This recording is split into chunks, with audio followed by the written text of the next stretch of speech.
निमापड़ा रे 24तम महोत्सव आज आरंभ होइछि।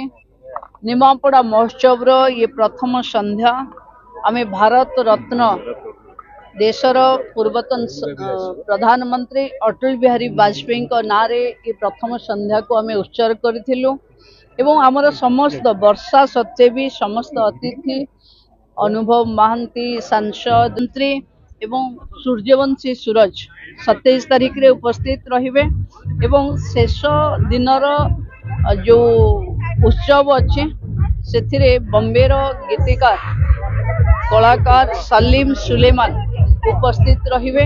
आम अंचल एक कला एवं संस्कृति एवं यात्रा को भल पाउथिबा अंचल तेणु यात्रा मीना बजार सहित सलीम सुलेमान संध्या मु भावुची आम लोकंकु अधिक आकृष्ट करिवो।